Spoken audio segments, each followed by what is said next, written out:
Welcome! Here in this video, we're going to cover the Practicum and Master's Thesis module to go into depth about the difference between the two modules, as well as to clarify any questions that you might have with regards to these modules. The Practicum consists of all the work that is dedicated to the Master's Thesis project.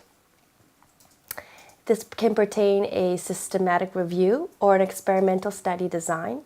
It also includes meetings with advisors, as well as other pertinent information that might be included in developing your master's thesis project.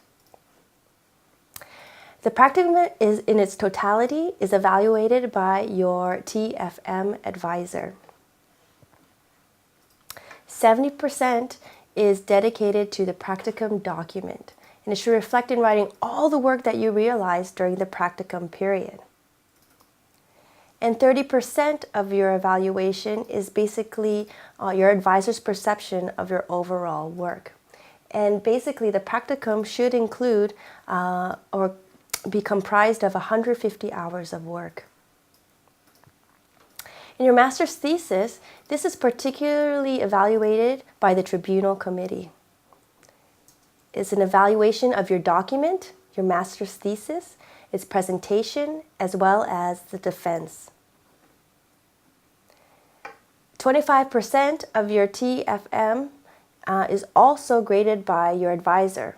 So the total grade is in proportion 3/4 by the tribunal committee and 1/4 by the advisor. And the actual writing, the preparation to write, the document, the presentation, and defense should come up to 300 hours. So what do you do for your master's thesis project? Well, in this program, we will cover 7 different aspects of sports science. And from there, within each module, you may decide that you might be interested in particular content within the module or some of the research lines that are being driven by the module. For example, in Scientific Principles of Strength and Conditioning, the content that is reviewed is strength training, the acute and chronic effects, musculoskeletal rigidity, information about muscle architecture in different sports, neuromuscular adaptations with different types of training, muscle mechanical function, and muscle hypertrophy. Some research lines dedicated to this module is determination of optimal load for training, measurement and control of strength training and mechanical power, looking at force-velocity relationship and power curves, optimizing performance, assessment and control of physical capacities in training of individual sports, design and validation of specific tests, quantitative analysis of sports action in their relation and physiological and biomechanical parameters, physiological and mechanical effect on different training protocols in sprinting or strength training, and assessment and control of fatigue under different anaerobic and aerobic training methods.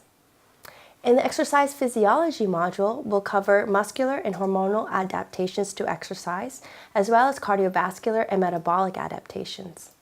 Body composition adaptations, as well as the assessment and methods will be compared in relation to this particular topic.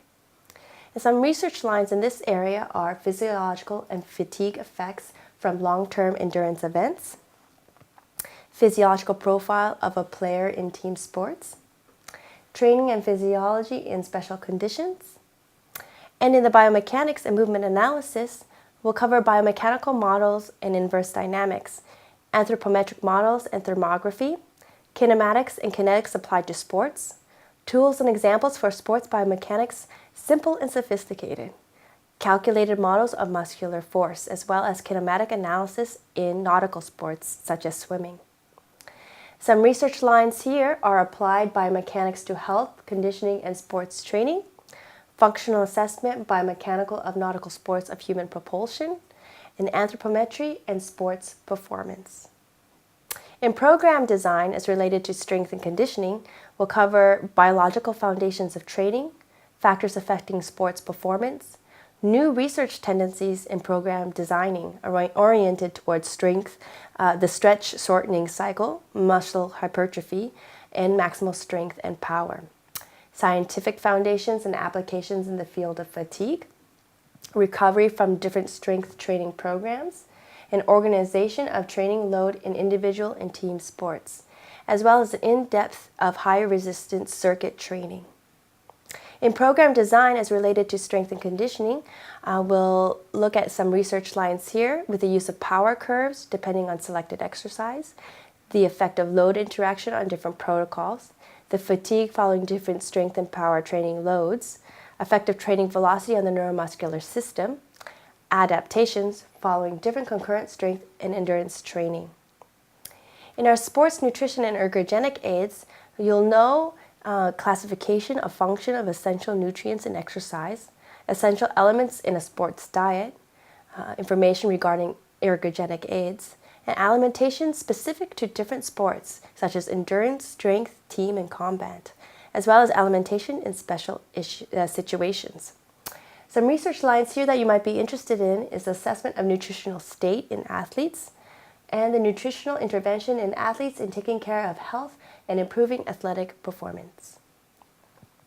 And finally, the strength training and conditioning in the elderly module will cover psychological aspects of aging, conditional evaluation of older adults, and the age-related effects on changes in anatomy and physiology of organs and systems, the evaluation of risk factors for cardiovascular illness and lifestyle, and new training methods based on scientific evidence, program design consideration in older adults, and physical activity and its relation to illness related to old age.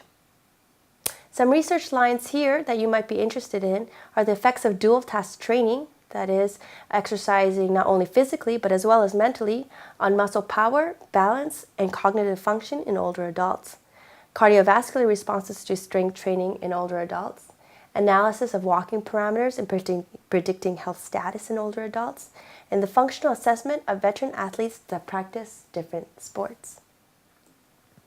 So with that, you have an idea of what the master's thesis project ideas could be for your master's thesis project. And essentially, what now you need to do is choose at least 2 research lines or specific module content that you would like to deepen your knowledge in and conduct your master's thesis project, and send them to me before the deadline. With that, I will know who would be the most appropriate advisor based on their expertise on the topic that you're interested in. So from there, you'll contact your assigned master's thesis advisor, and you'll meet and discuss with your master's thesis advisor your thesis project. Here you will give the global idea that you're interested in, and here your master's thesis advisor can focus on what your master's thesis topic should be, focusing on the idea, and determine whether a systematic review or an experimental study is most appropriate. There are a couple of documents that need to be filled out, which can be found in Campus Virtual under the Practicum and Master's Thesis module. With that, I thank you for your attention.